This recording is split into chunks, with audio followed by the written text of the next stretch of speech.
අයිබෝන් යාළුවනේ. ඉතින් ඔයාලගේ ගෑස් කුකර් එකේ මෙහෙම ස්විච් එක හිර වෙනවද? මෙහෙම දාන්න අමාරු වෙනවද? ඉතින් අද ඔයාලට මම කියලා දෙන්න යන්නේ කොහොමද මේක ඊසි විදියට හදාගන්නේ කියලා. ඉතින් මේ වීඩියෝ එක අවසානයේදී ඔයාලට බලා ගන්න පුළුවන් වෙයි කොහොමද ස්විච් එක හදාගන්නේ කියලා. ඉතින් වීඩියෝ එකත් එක්කම රැඳිලා ඉන්න. වීඩියෝ එක හොඳයි නම් subscribe කරන්න, ඒ වගේම like කරන්න, ඒ වගේම share කරන්න කියලාත් මගේ පොඩි ඉල්ලීමක් තියෙනවා. ඉතින් වීඩියෝ එකත් එක්කම රැඳිලා ඉන්න. අපි පළමුවෙන්ම කරන්න ඕන යාළුවනේ අපේ ගෑස් සිලින්ඩරේ තියෙන මේ රෙගුලේටරේ ගෑස් කුකර් එකෙන් මේ විදියට අයින් කරගන්න එක. මොකද ඒක අන්සේෆ්ටි වෙන්න පුළුවන්. අපි අලුත් වැඩේට ඉස්සෙල්ලා පළමුවෙන්ම කරන්න ඕන ගෑස් සිලින්ඩරෙන් මේ රෙගුලේටර් එක අයින් කරගන්න. ඉතින් ඔයාලත් මතක් කරලම අනිවාර්යයෙන්ම රෙගුලේටර් එක ගෑස් සිලින්ඩරෙන් අයින් කරගන්න. ඉතින් යාළුවනේ අපි බලමු දැන් කොහොමද අපි මේ ඉග්නිෂන් ස්විච් එක මේ හිර වෙච්ච එක කොහොමද හදාගන්නේ කියලා. ඉතින් මේ ඉග්නිෂන් ස්විච් එක මේ ගෑස් කුකර් එකේ ඇතුලේ තමයි තියෙන්නේ. අපි ඉතින් ඉස්සරෝම මෙතන මේ මුට්ටි එහෙම තියෙන මේ හෝල්ඩර් එක ඉස්සරෝම අයින් කරගන්න ඕන. දෙකේම තියෙන එකේ ගෑස් කුකර් එකේ ඒ ටික ඉස්සලා අයින් කරගන්න ඕනේ. ඒ වගේම තමයි මේ බර්නර් එකේ උඩින් තියෙන මෙන්න මේ කප් එකත් අපි අයින් කරගන්න ඕන. මොකද ඒවා තියාගෙන අමාරුයි. ඊට පස්සේ අපි මේ ගෑස් කුකර් එක මේ විදිහට හිමින් සැරේ මෙන්න මේ විදිහට උස්ස ගන්න ඕන. මොකද මේකේ ඉස්සරහා තමයි මේ ස්විච් එකේ ඉග්නිෂන් ස්විච් එකේ මේ අපි හදන්න යන කොටස තියෙන්නේ. ඉතින් ඔයාලට පේනේ දා පොඩ්ඩකින් මෙතන තමයි තියෙන්නේ මේ කොටස. ඔයාලට පේනවා ඇති දැන් මම ඉග්නිෂන් ස්විච් එක තමයි මේ පේන්නේ ගෑස් කුකර් එකේ. මෙන්න මේ කොටස තමයි යාළුවනේ මේ අපිට හදා ගන්න ඕන. මේක තමයි අපේ ස්විච් එකේ තියෙන ප්‍රධානම කොටස. මේකෙන් තමයි ස්විච් එක හිර වෙන්නේ. මෙතන තෙල් ඒ වගේ දූවිලි කුණු තෙල් වගේ දේවල් මෙතෙන් ගිහපුවහම මෙතන මලකඩ කනවා. මලකඩ ගාපුවහම මේ කොටස දුවන්නේ නැහැ. මේක ඇතුලේ දුවන්නේ නැහැ. මෙහෙම හිර වෙනවා. ස්විච් එක මෙහෙම ඔන් කරද්දි වැටෙන්නේ නැහැ. ඔයාලට පේනවද දැන් මේක හරි අමාරුයි. ටක් ගාලා වැටෙන්නේ නැහැ. ඉතින් ඒක තමයි මේකේ ඉන්න දෝෂේ. තෙල් වලට ඒ වගේම ගොඩක් වෙලාවට ලුණු වලට තමයි මේ මලකඩ කැම ඇති වෙන්නේ. ඉතින් අපි බලමු කොහොමද මේක හදාගන්නේ කියලා. මම ඔයාලට කියලා දෙන්නම්. මේක පියවරෙන් පියවර මේක හදාගන්න විදිය. ඉතින් ඔයාලා වීඩියෝ එකත් එක්කම නැදිලා ඉන්න. ඔයාලට පුළුවන් වෙයි දැනගන්න කොහොමද අපි මේක හදාගන්නේ කියලා. හරි පහසුවෙන්ම කරගන්න පුළුවන් දෙයක්. ටෙක්නීෂියන් කෙනෙක් ගාවට ගෙනියන්න ඉස්සෙල්ලා ඔයාලටම මේක හදාගන්න පුළුවන්. ඉතින් මම ඔයාලට කියලා දෙන්නම් ඊළඟට මොකද කරන්න කියලා. ඉතින් අපි මේකට ගන්න ඕන මේ වගේ ඔයිල් කෑන් එකක් තියෙනවා නම් ගොඩක් හොඳයි. ඔයිල් පොඩ්ඩක් අනිවාර්යයෙන්ම ඕනේ. ඉතින් ඔයිල් කෑන් එකම අවශ්‍ය වෙන්නේ නැහැ. ඔයාලා ගාව නැත්තම් බෝතලයකට වගේ දාලා හදාගෙනත් මේ වගේ දාගන්න පුළුවන් විදිහට හදාගන්න පුළුවන්. මං ගාව ඔයිල් කෑන් එකක් තියෙන නිසා තමයි මම පෙන්නන්නේ. ඉතින් ඔයිල් කෑන් එකක් තියෙනවා නම් වැඩි ලේසි. ඔයාලා ගාවක් තියෙනවා නම් ඔයිල් කෑන් එකක් යූස් කරන්න.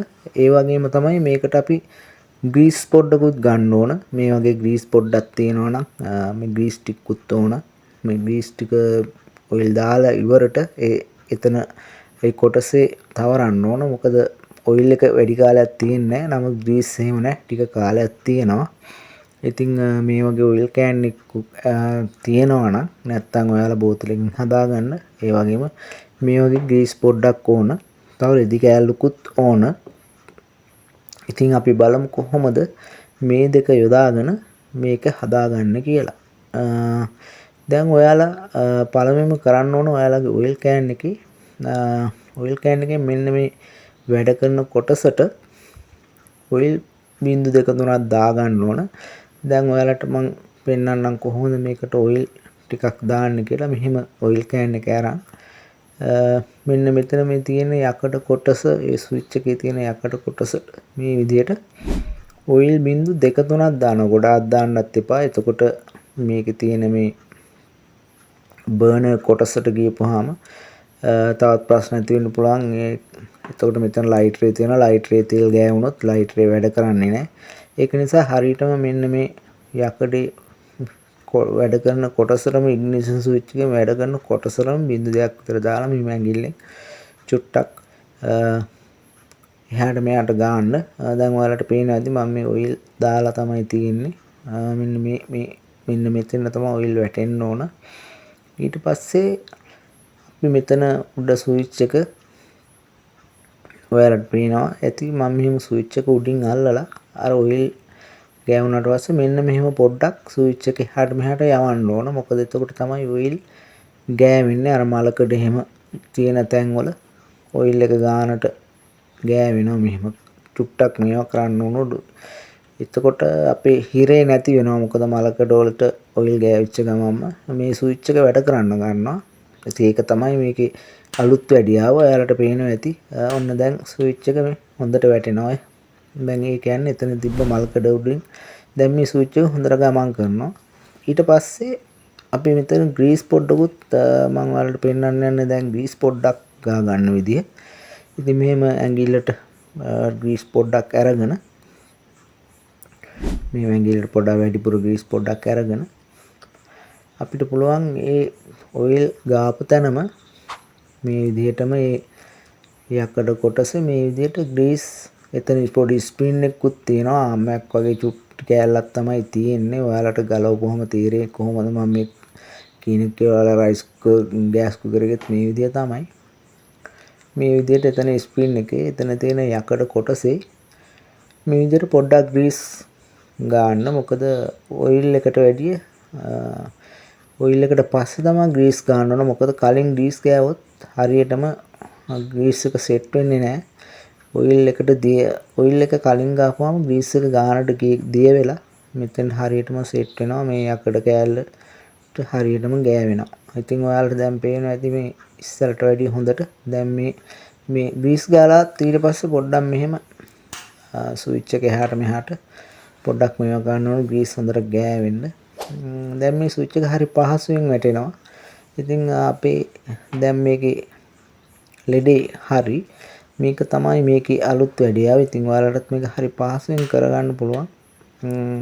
මොකද මේ ස්විච් එක දාන්න ගියොත් සෑන් වේදමකුත් යනවා. ඒ වගේම මෙතන තියෙන කොටස් ටික ඔක්කොම ගලවන්නත් ඕන මේ ස්විච් එක දානවා නම්. ඒකට තවත් කාලයක් ගත වෙන වැඩක්. ඉතින් ස්විච් සමහර ඒවා ගැලපෙන්නෙත් නැහැ. අලුත් ස්විච් තියෙන ඒවා මේ ඉග්නිෂන් ස්විච් එක ආකාර වලට එනවා. ඉතින් හොඳම දේ මේක හරි පහසුවෙන්ම කරගන්න පුළුවන් අලුත් වැඩයක් නිසා ඔයාලම කරගන්න try එකක් දෙන්න මේ වීඩියෝ එක බලලා.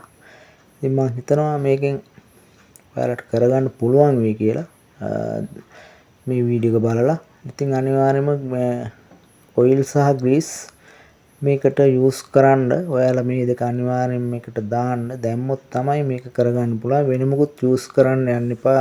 WD-40 මේවා ගහන්න යන්න එපා. මොකද WD-40 හරියන්නේ නැහැ.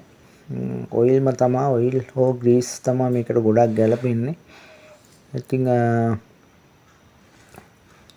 වීඩියෝ එකේ දැන් ඔයාලා ගොඩක් දේවල් ඉගෙන ගන්න ඇති කියලා මම හිතනවා. දැන් ඊට පස්සේ අපි රෙදි කෑල්ලක් අරගෙන මේක යාළුවනේ දැන් අපි අර ඔයිල් දාපු තැන්වල ඔයිල් පහලට ගලාගෙන ආවොත් මෙතන ප්‍රශ්නයක් වෙන්න ඉඩ තියෙනවා. මේ ලයිටරය වගේ දේවල් වල ගෑවුනොත් ලයිටරේ වැඩ කරන්නේ නැතු වෙනවා. ඒකින්ද අපි මේ වගේ රෙදි කෑල්ලක් අරන් හොඳට ඒවට ඔයිල් ටික ගෑවිලා තියෙනවා. මෙන්න මෙහෙම පිස්සාම මේ විදිහට පේන විදිහට හොඳට පිහ ගන්න ඕන. හොඳයි දැන් අපි බලමු අපේ වැඩේ සාර්ථකයිද කියලා. මම මේ ගෑස් සිලින්ඩරය ආයිපහු මම ගෑස් කුකර් එකට හයි කරන්න යන්නේ. ඔයාලට පේන්න ඇති ඔන්න දැන් මම රෙගුලේටරේ ගෑස් සිලින්ඩරයට හයි කරා. දැන් අපි බලමු කොහොමද අපේ ගෑස් කුකර් එක වැඩ කරන්නේ කියලා. ඔයාලට ඔන්න මම බර්නර් කප් එකත් හයි කරා. ඊට පස්සේ මම ඔයාලට ස්විච් එක ඔන්න දැන් පෙන්වන්න යන්නේ. ඔන්න බලන්න දැන් එකපාරටම මේක ඔන් වෙනවා. කිසිම ප්‍රශ්නයක් නැහැ. දැන් අර තිබිච්ච ලෙඩේ හරි ගිහින් තියෙන්නේ. හිරත් නැහැ. ස්විච් එක හරි පහසුවෙන් ඔන් වෙනවා. ඉතින් මෙහෙම තමයි මේ අලුත් වැඩියාවෙන් අපිට කරගන්න පුළුවන් හරිම පහසු විදිය. ඉතින් මම හිතනවා මේ වීඩියෝ එක ඔයාලට වැදගත් වෙන්න ඇති කියලා. ඉතින් මේ වීඩියෝ එක වැදගත් වුණා නම් subscribe කරන්න. මොන හරි ඉතින් දැනගන්න තියෙනවා නම් මට කමෙන්ට් එකක් දාන්න. තව එතකොට කාට හරි බලන්න මේක ෂෙයා කරොත් හොඳයි. ඒ වගේම තමයි මේ වීඩියෝ එක හොඳයි නම් ලයික් එකක් දාන්න. ඉතින් මම තවත් වීඩියෝ එකකින් ළඟදීම හම්බෙන්නම්. එතකන් ඔයාලා හැමෝටම සුබ දවසක්. ඒ වගේම වීඩියෝ එක නැරඹුවාට ගොඩක්ම ස්තුතියි.